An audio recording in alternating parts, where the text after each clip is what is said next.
This is Dave Stanton for Carbatec. Locate all of the parts from the box and lay all items out in a manner that they are easy to identify. Assemble the base of the stand, ensuring the captured nut caster mounts are facing the same direction on the front part of the stand as the rounded section at the rear of the stand. Locate one of the supplied internally fitting U-section connectors that are tapped ready for the button head 5/16 inch by 1/2 inch screws and place it inside one part of the base and fit the screws loosely at this stage. Slide the second piece of the base over the connector and fit the remaining 4 screws.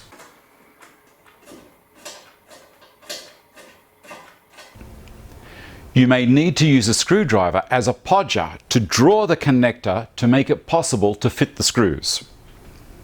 They are a tight fit on purpose, ensuring that when you tighten the screws, it pulls the joint together correctly.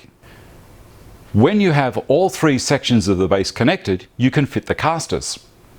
I advise you remove the locking nut from the caster thread prior to putting the caster on. You will need a 12mm open-end spanner to tighten the caster. Next, locate the upright frame and the 2 front upright legs. You will notice that the flat bar welded to the tube is not at 90 degrees to the leg. Make sure you place the frame sections leaning towards each other, not away from each other. These sections are secured to the base frame using 5/16 by 1.5 inch screws and 5/16 flange nuts. A Phillips head screwdriver will be required to tighten. Locate the hoop section of the frame at the top of the upright frames and fit the internal connectors in the same manner as you did in the base frame. Present these hoop frames to the upright frames and slide the connector into the upright frame. Again, ensure all of the screws are loose until you have all the screws started in the threads in the connectors.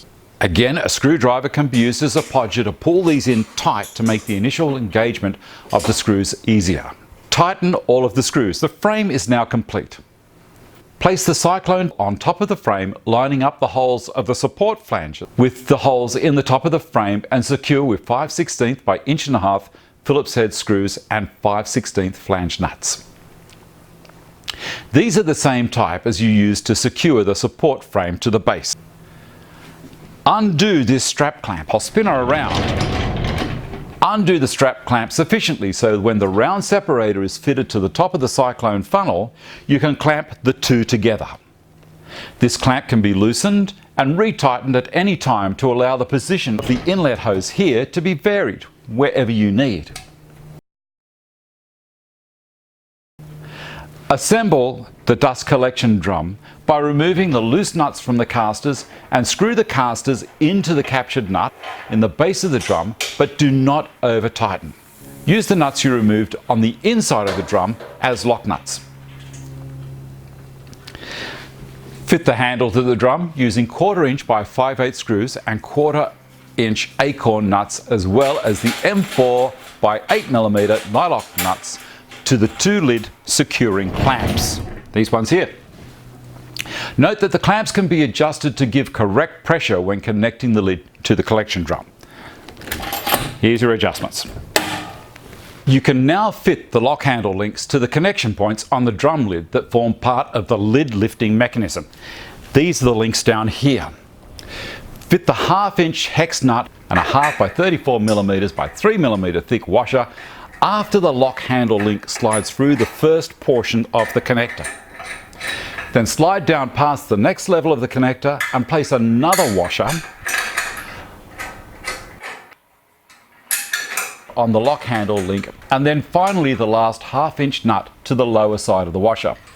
These are going to be areas that we can adjust later on to ensure a good seal on the collection drum. Place the 8.5 inch hose clamp over the 8 inch connection hose and slide the hose over the central lip of the bin lid down here.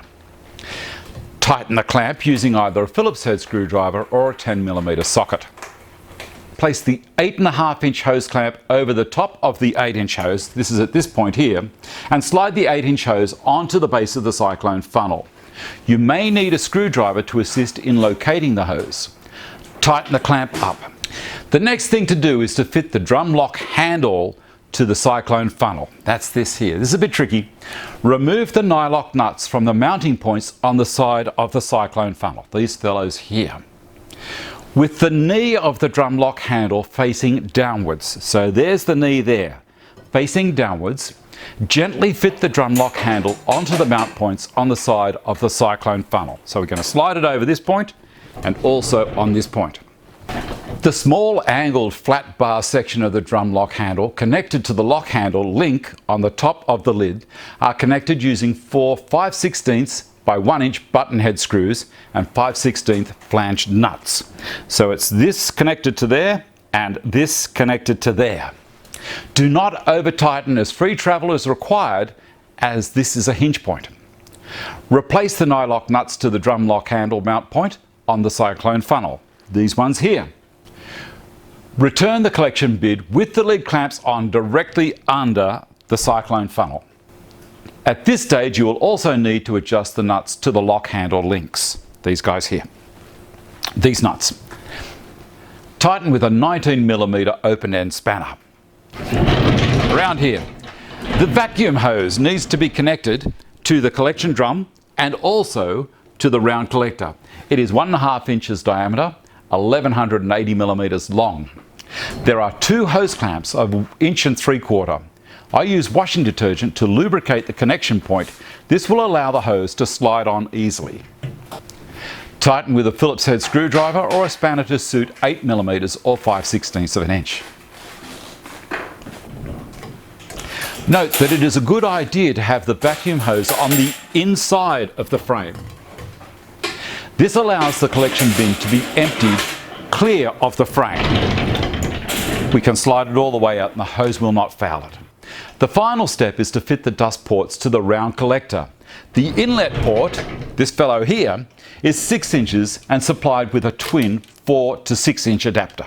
The adapter may be removed if you want to place hoses other than 4 inch or a direct 6 inch hose. The adapter may also be positioned horizontally or vertically with threaded holes for the securing screw already created for your preferred position. The outlet on the top of the round collector is 7 inches diameter in here and has a removable adapter to reduce to 6 inches to connect to your powered dust extractor. The collection bin is supplied with a plastic bag and also has a convenient viewing window here to let you know when to empty the collection bag. Failure to empty the collection bag at this level will result in the inline separator being inefficient, sending dust out to your dust extractor and then clogging your filters. Ensure you connect to the correct ports. The port on the top goes to your dust extractor. The port on the side goes to the source of the dust or chips. Please have a look at the other videos online that Carbatec have for this machine and also their other woodworking machines.